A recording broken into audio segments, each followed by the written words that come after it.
I know that because last year you guys did with Ed a bit of almost a bit of fantasy F1, you know, because you guys had a sponsor, so it was always great kind of seeing the Scott Mitchell man with his team principal cap on, which I absolutely love. So we're going to do something a little bit similar to that. Now, what we're going to do is we're going to pick 5 drivers in order, and we are the team principal of a Formula 1 team for the next 5 years. And basically, one at a time, I want to pick both of us. We'll go backwards and forwards because I want to see your kind of 5 drivers as well.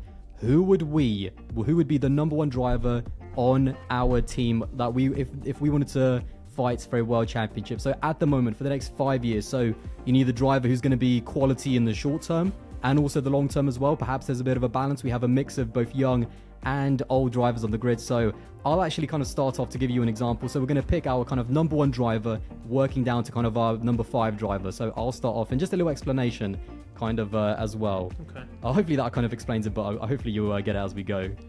So in terms of the number 1 driver, I think it's still Max. Above everyone else, he's in the form of his life. He's still very, very young, you know, unbelievably experienced, and I don't see him going anywhere in terms of dropping off for the next 5 years. So I think even despite all of the names, I would still have Max as my number 1 for the next 5 years if I was a team principal. Okay, I understand. I get that. I think he would be number 1 on my list for sure.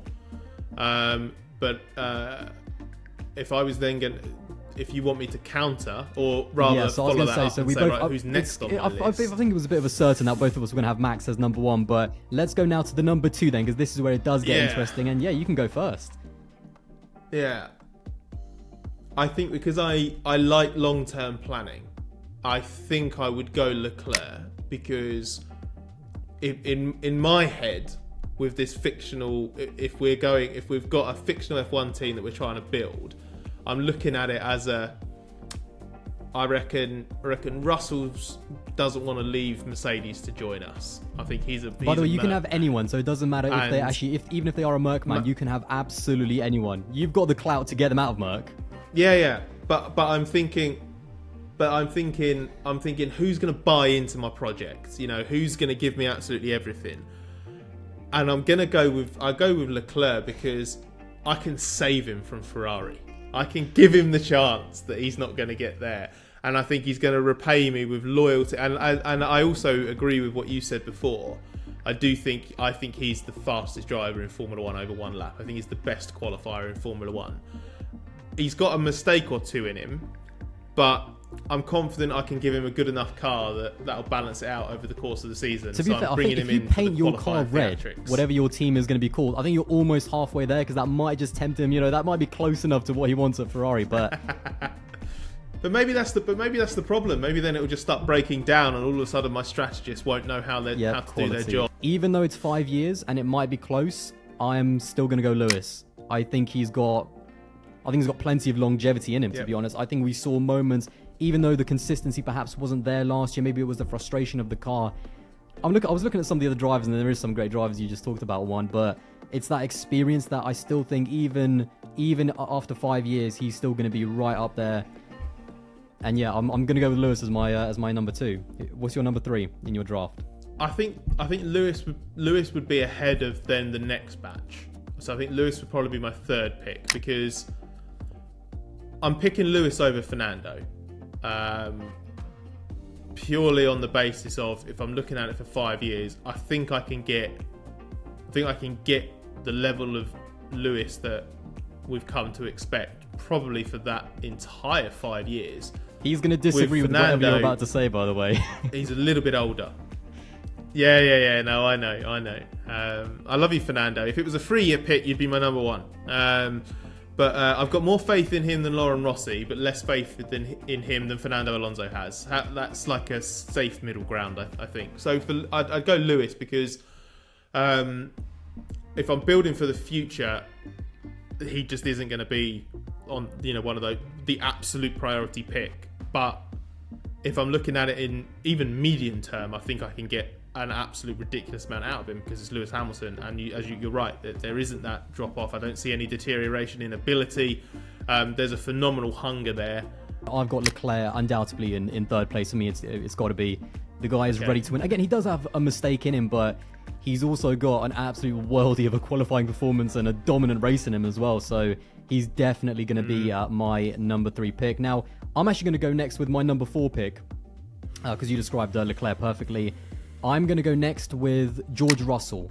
Now, there's still a lot of good drivers left to pick, but George Russell, for me, he's a driver I am really interested. The way he came into Mercedes, I think there could have been so much more frustration from him looking at how good that team is. I think he could have, maybe not, he's too professional and he's too kind of media trained, you know, and too savvy to kind of throw his toys out the pram, but the way he came into Mercedes under a difficult situation, the way he's carried it in, you know, into this season, out qualifying Lewis, maybe not out racing him necessarily. I think Lewis is still maybe a tiny bit quicker in the races, but George Russell is another one of those drivers that to me is ready to win a championship right now. He's been through some of the pain. I think, you know, he's had those Williams years where he was kind of able to crash and kind of sand out some of those rough edges when the cameras perhaps weren't on him as much.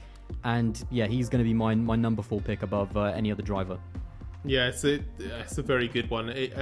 For me, it's George or Lando, and I see so little difference between the two of them, and Lando's really impressed me with how much he's come on over the last sort of 18 months or so, and he was excellent last year. I don't, it might end up going a bit off topic, I don't quite understand why there seems to be quite a lot of skepticism about whether Lando's as good as people say he is. I see it quite a lot, especially amongst sort of fans on social media. I can tell you why. But I honestly believe it's just the fact that he's never been given the car to do the job. So people are all they have as a barometer is what he was able to do in the midfield. And until you see a driver, like I was rating Russell in 2020 that I thought he was as good as kind of like Leclerc and Verstappen at that point.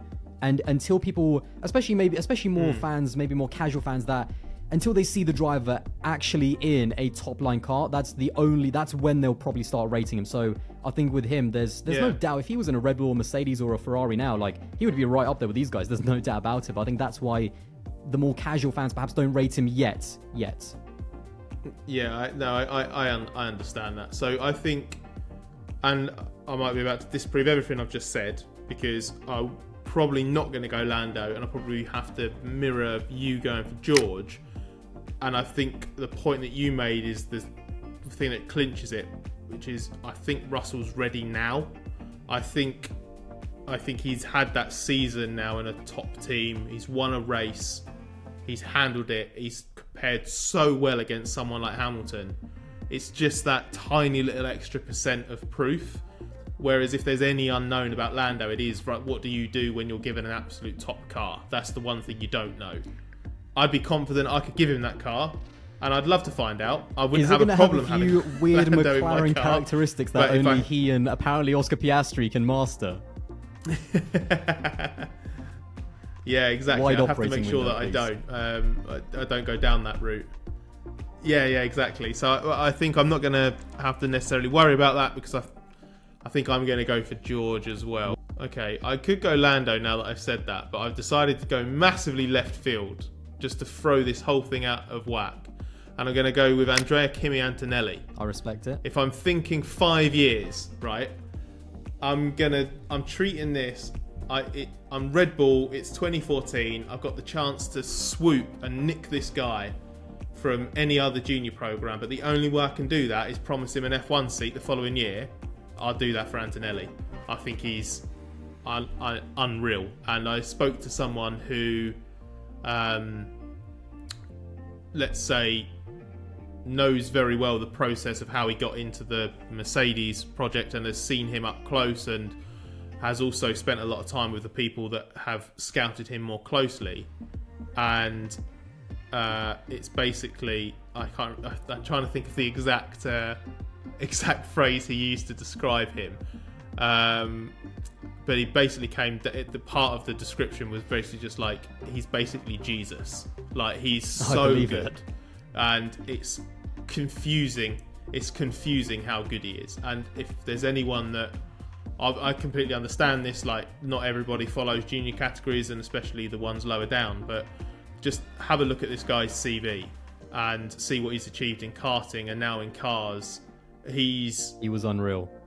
It's absurd. It's Verstappen, Leclerc, Norris, Russell, probably, and like Piastri as well in terms of those honours. I mean, he's not got to a high enough level yet for a lot of people to notice him, and I'd be quite stupid putting him in an F1 car straight out of the sort of Formula 4, Formula Regional level.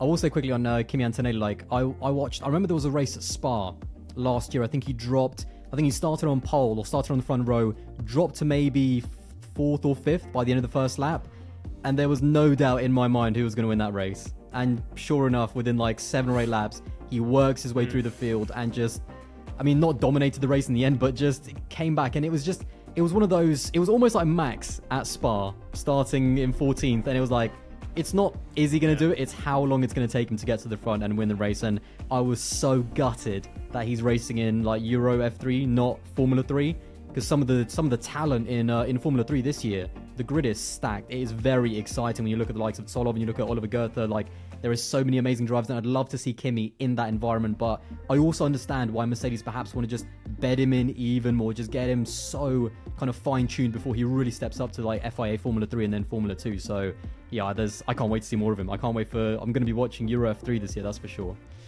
No, he's a good talent. I mean, what's hilarious is that how are you rounding it out? Quite literally the opposite of you. You've thought about, okay, the last 5, because he's not going to come in and win you championships in the first, 2 years. He's going to take, even if you're going to put him up all the way to your top team. My thinking's the opposite. Oh, for sure. I am going with a guy sure. who maybe by the end of those 2 years, and it was close, with Norris, unfortunately, just misses out. I've got Fernando. Now, I know by the time he's 41 now, he's going to be 42 this year. So by the end of these 5 years, he's going to be 47 years old. So I'm not banking on the last 2 years, but for a quick championship punt, I'm going to go with Fernando Alonso. The first, I still think for the next 3 years, he is still going to be absolutely at the top of his game.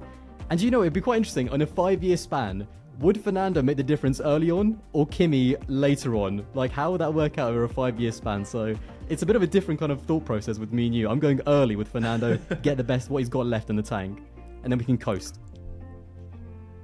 I just did a little fact check. So you're basically banking on making Fernando potentially the second oldest race winner in F1 history. You'd have to sign him on a much longer deal than 5 years to get near the record, which is Fagioli. He was 53 when he won. For the next 3 years, I still think that there is a level where, again, I mean, like over a 5-year span, who gets more championships in the same car, like Fernando Alonso or Kimi Antonelli? Yeah, no, especially in the first 5 years, I can see it. You know what we need to do is we need to have like what Alpine did in Hungary last year and have a 21 car test and just get all of them down. Just like I'd love to, what a ridiculous shootout that would be if you got those 5 drivers. That was brilliant. In the same So there you go. That is our 5-driver fantasy draft for the next 5 years. I do like that the choices were a little bit different. Norris was next on my list, so yeah, maybe Kimi a little bit further down, but I can't wait to see. That was a great shout by you. I can't wait to see this guy over the next few years. But